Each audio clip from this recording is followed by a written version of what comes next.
I was angry, I was fearful, and what's surprising is that probably most of the frustration and the fear of finding out I have cancer wasn't potentially that I was going to die from this disease, but what I'd worked so hard to accomplish to become a full-time firefighter potentially was going to be taken from me. Firefighters like Darren Wallentine know the risks every time they go out on a call.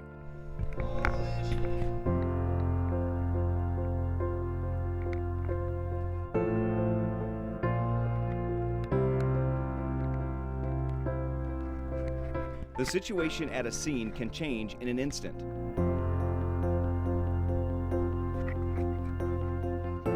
These men and women run toward the flames to save everything they can when everyone else is running away.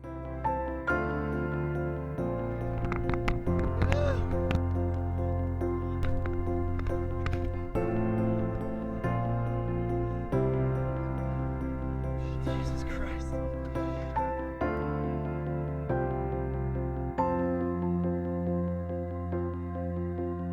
The risk of fighting fires is enormous, but Northwest Fire Division Chief Gary West says there are other dangers that aren't so apparent.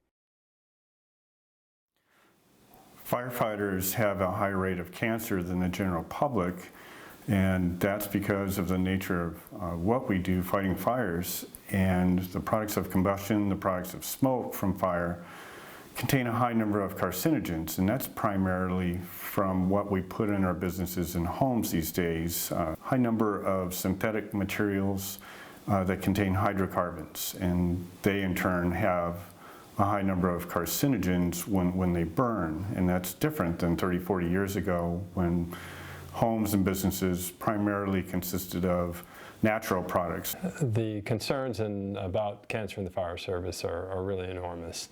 So every firefighter knows someone else who's gotten cancer, or many of them have gotten cancer themselves. So this is something that's always on the mind of the firefighters. While our personal protective equipment is much more effective at protecting us these days in fire conditions than, say, 20 to 30 years ago, we still continue to see relatively high rates of cancer in firefighters. One theory is that the particles of smoke and combustion are so small, these are called nanoparticles, that they can actually permeate through our gear onto our skin surface. Another theory is that the concentration of carcinogens in smoke may be a lot less than we previously thought to cause cancer, especially when we think about multiplying those short exposures over a 20 to 30 year period.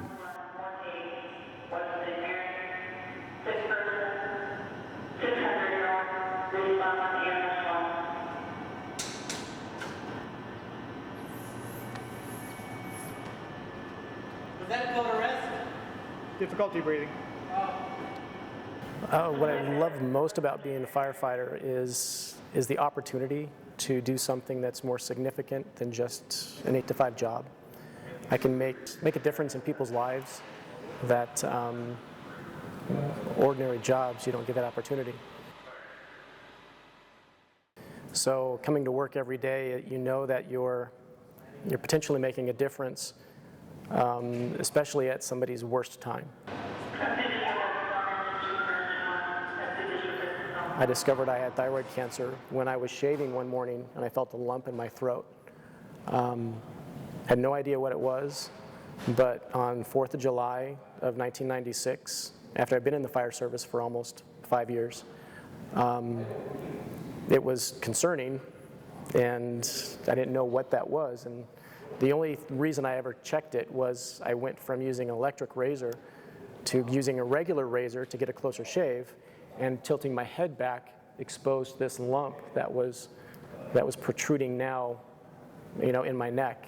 After 2 biopsies, we discovered that it was cancer, and that it had to be removed and then get treatment with it after the surgery.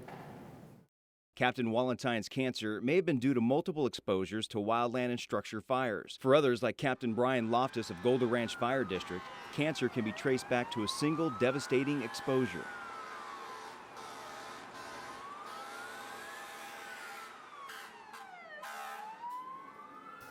Well, I'm originally from New York, Long Island, New York, Port Jefferson. And I have a lot of family back there. That morning I was on duty here and saw it happen, just like everyone else did. And, you know, after experiencing that, I just felt the need to go out and help. So I decided to gather my things and volunteer my efforts. So it was 3 days had passed. As soon as the airlines were open again, I hopped on a flight, got out there, and volunteered my services for some time. There's a certain number and types of exposures that a single exposure event could cause cancer later on. Generally, for most firefighters, it's probably a repeated exposure again and again, but the World Trade Center was a very unique setting. So it was about 4 years, almost exactly. It was August of 2005. I just started to experience a really bad headache one day, and it was on my days off. I was scheduled to go back the next morning. I was like, my head hurts. I can't go to work today. I'm gonna have to call in sick. So that's what I did. Went to the hospital, had a scan, and had a very large tumor in my pituitary region, just underneath the brain there. And that explained the headache. The tumor was causing it, and I ended up having emergency surgery a week later to remove it. Dr. Burgess is very interested in the effect of smoke on firefighters' health. He has initiated a study that he hopes will give fire departments a better idea what exposures are more likely to cause cancer. I've been working with firefighters for almost 25 years now, and so anything that's important for them, for their health and safety, is something that I care about. I would say that firefighters are very interested in protecting themselves against cancer, but right now we just don't have the information about how to effectively do that. And so departments take a proactive approach when it comes to firefighters' health, one that focuses on early detection. Each year, every one of our firefighters goes through a very comprehensive annual physical exam process. And part of that process includes a number of lab tests, the purpose of which is to detect cancer early. And we've been successful at recognizing cancer early in several of our members as a result of that process. But sometimes diagnoses come anyway. And when cancer affects a person, it affects the whole family. That's when the Firefighter Cancer Support Network comes in. The mentors are teamed up with firefighters or their immediate family who have been diagnosed with cancer. Al Peschietta is a mentor and founder of the Arizona chapter. He is dedicated to helping sick firefighters after enduring his own fire service-related battle with cancer. I would be a mentor to this firefighter, and we just compare notes on what I went through, which might help him, and just support him. And the main thing we do is to listen. We don't really do a lot of talking, but we do a lot of listening and just provide that type of support. The Cancer Support Network did not exist 20 years ago when Darren Wallentine was diagnosed. He remembers it being a very trying and emotional time.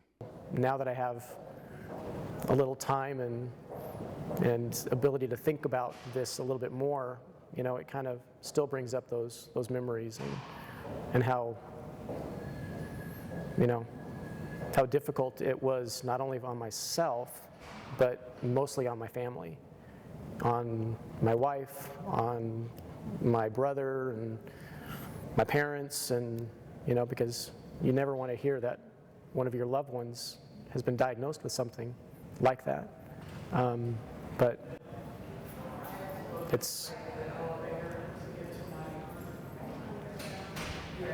I'm glad it's behind me.